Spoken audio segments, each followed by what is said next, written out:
India में जब भी बिटकॉइन का नाम आता है तो लोग स्पेकुलेट करते हैं या डर जाते हैं।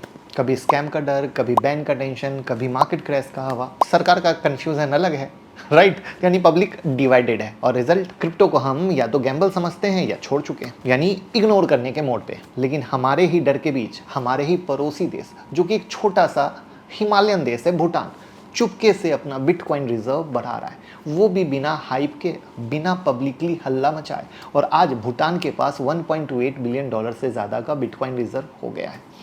जहां हम बिटकॉइन से भाग रहे हैं, भूटान उसे अपना फ्यूचर बना रहा है। लेकिन सवाल है क्यों?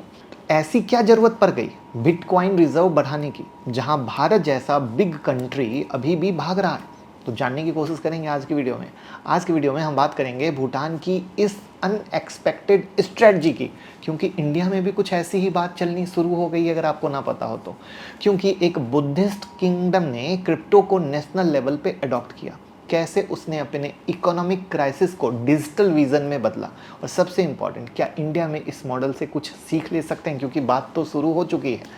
तो अगर आप एंटरप्रेन्योर हो, पॉलिसी मेकर हो, या बस फ्यूचर रेडीमेड सोच रखते हो, या फिर क्रिप्टो में इंटरेस्ट हो ट्रेडिंग और इन्वेस्टिंग के लिए, तो ये वीडियो सिर्फ और सिर्फ आपके लिए है। क्योंकि ये स्टोरी सिर्फ क्रिप्टो की नहीं है, एक माइंड सेट की कहानी है। क्योंकि आप भी तो ट्रेड या इन्वेस्ट करने से डरते हो ना, तो माइंडसेट सही होगा तभी तो करोगे।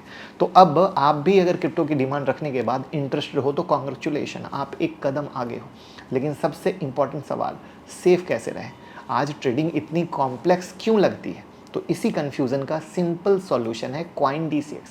क्योंकि यहाँ आप डायरेक्टली INR में क्रिप्टो फ्यूचर ट्रेड कर सकते हो, बिना किसी करेंसी कन्वर्जन के, बिना किसी एक्स्ट्रा झंझट के। मतलब जो पैसा आपका वैलेट में है वही यूज करो और सीधा ट्रेडिंग शुरू कर दो। ईजी है, आसान है और इंडिया के लिए स्पेशली डिजाइंड है। और अगर आप थोड़ा ज़्यादा एग्रेसिव ट्रेडर हो तो ये प्लेटफॉर्म आपको देता है अप टू 100x का लिवरेज बिटकॉइन पे, इथीरियम पे और भी टॉप कॉइन पे। तो समझिए, छोटी सी कैपिटल से बिग इम्पैक्ट क्रिएट कर सकते हैं, सीखकर, समझकर, स्मार्ट ट्रेड के साथ। लेकिन अगर आप ट्रेडर नहीं हो और लॉन्ग टर्म गेम खेलना चाहते हो तो कॉइन DCX पर क्रिप्टो SIP भी स्टार्ट कर सकते हो, सिर्फ 200 रुपये से। छोटी अमाउंट से इन्वेस्ट करना स्टार्ट करो और धीरे धीरे अपना पोर्टफोलियो बिल्ड करो, बिल्कुल वैसे ही जैसे म्यूचुअल फंड में करते हैं। और सबसे इंपॉर्टेंट बात, कॉइन DCX FIU रजिस्टर्ड है, तो सेफ्टी, सिक्योरिटी और कंप्लायंस भी फुल ट्रस्ट मोड में है। आपका पूरा पैसा सेफ है और प्लेटफॉर्म बिल्कुल सही। तो चाहे आप बिगनर हो या सीजन ट्रेडर हो, कॉइन DCX सबके लिए। लिंक कमेंट में और डिस्क्रिप्शन में है, आप अकाउंट ओपन करें और गूगल फॉर्म जरूर भर दीजिएगा, तो हम आपको एक प्राइवेट टेलीग्राम में भी ऐड कर देंगे। प्लस हम लोग आपको सिखाते हैं, यानी जो लोग क्रिप्टो में हमारे साथ अकाउंट ओपन करते हैं, महीने में 2-3 सेशन होते हैं जहाँ पर हम आपको सिखाते हैं ट्रेडिंग कैसे होती है, स्ट्रेटजी कैसे होती है, सारे क्रिप्टो के टर्म बेसिक से एडवांस तक। तो आपको उसका भी टेंशन नहीं है, राइट? तो आप जल्दी से अकाउंट ओपन कीजिए और गूगल फॉर्म भर दीजिए और आज से शुरू कीजिए।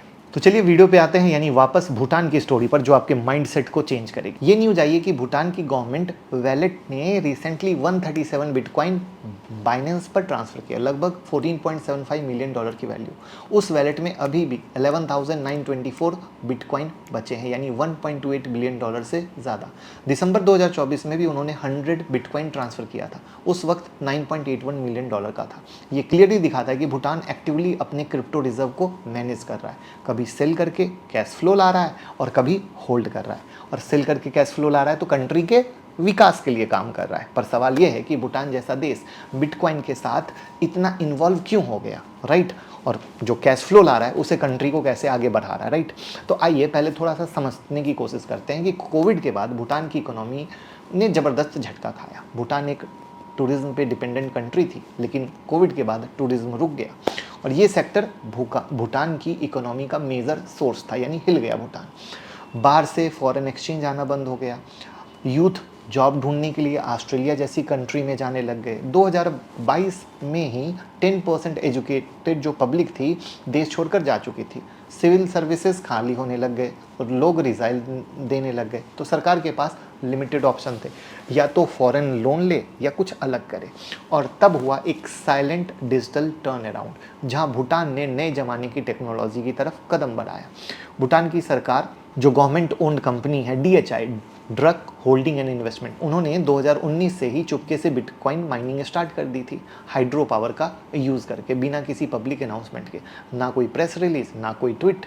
अप्रैल 2023 में फोर्ब्स ने एक्सपोज किया कि भूटान पिछले कुछ सालों से बिटकॉइन माइन कर रहा है, और फिर मई में आई ऑफिशियल कंफर्मेशन बिटडीर के साथ $500 मिलियन की ज्वाइंट वेंचर डील। बिटडीर एक ग्लोबल क्रिप्टो माइनिंग कंपनी है जिसका हेडक्वार्टर सिंगापुर में, और जिसे बनाया जियान वुन ने, जो बिटमेन के को फाउंडर हैं। बिटमेन एक चाइनीज़ कंपनी है जो बिटकॉइन माइनिंग हार्डवेयर बनाती है। तो ये डील भूटान के लिए गेम चेंजर थी।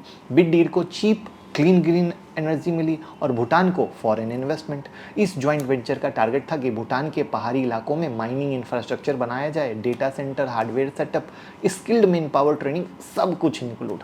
भूटान ने समझा कि उनके पास एक चीज़ है जो दुनिया के पास नहीं है, ultra low cost electricity from hydro power. जब चाइना और कजाकिस्तान जैसे देश माइनिंग बैन कर रहे थे, भूटान क्या हुआ, माइनिंग हब बना रहा था। पर ये सब पैसा कमाने की बात नहीं थी। 2023 में सरकार ने अपने सिविल सर्वेंट की सैलरी डबल की, और फंडिंग आई कहाँ से, क्रिप्टो सेल करके, जो मैंने बताया।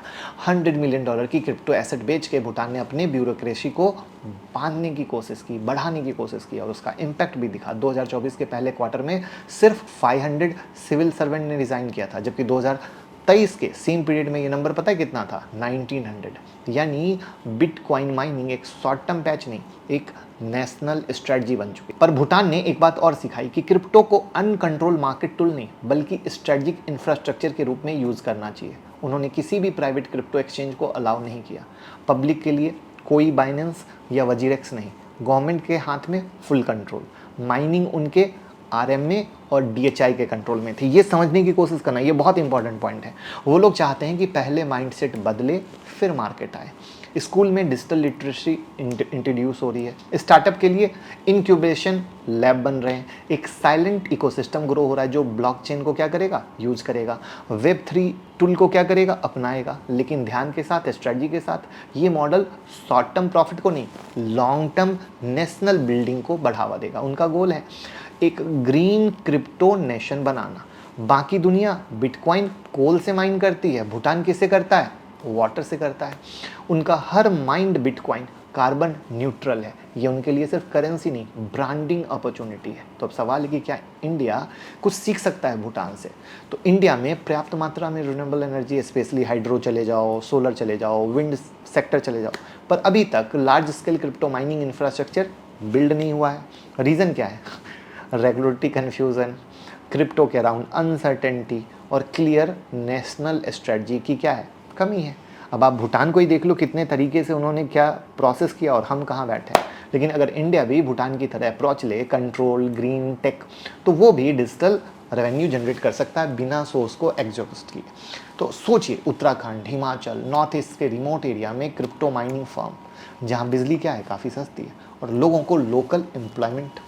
तो यूथ को नए टेक स्किल मिलेंगे, देश को नया रेवेन्यू मॉडल मिलेगा। आज अमेरिका क्या कर रहा है, बिटकॉइन को एसेट रिजर्व बना रहा है, भूटान ने वही किया। भूटान ने प्रूव कर दिया कि क्रिप्टो सिर्फ सिलिकॉन वैली का गेम नहीं है। एक छोटा सा बुद्धिस्ट नेशन भी अगर सोच समझकर चले तो भैया इस रिवॉल्यूशन का हिस्सा बन सकता है। तो उनका विज़न क्लियर है, बिटकॉइन से लेकर वेब3 तक, माइनिंग से लेकर अपने डिजिटल पैसा, डिजिटल नौकरम तक, सब कुछ को सिस्टमिक प्लान किया जाए, डेटा सेंटर से लेकर स्टार्टअप तक। तो भैया हिंदुस्तान को भी करना चाहिए। अब यहाँ पर कुछ लोग एक सवाल कर सकते हैं कि कल के डेट में बिटकॉइन गिरेगा तो वैल्यूएशन गिरेगी। बिल्कुल गिरेगी, ये तो ऊपर नीचे की कहानी। बट जिनके पास कुछ नहीं है खोने को, तो पाने को तो सब कुछ है ना।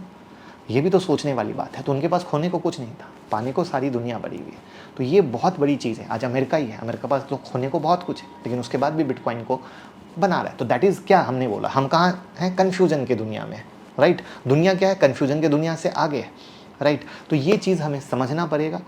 और ये लर्निंग अगर आप अपने स्टार्टअप विज़न में भी लाते हो, या आपको क्रिप्टो से प्यार है, ट्रेडिंग और इन्वेस्टिंग में इस विज़न को लाते हो, तो आपको एक सोच मिलेगी, एक दिशा मिलेगी, और आप कहोगे नहीं कुछ तो अलग है।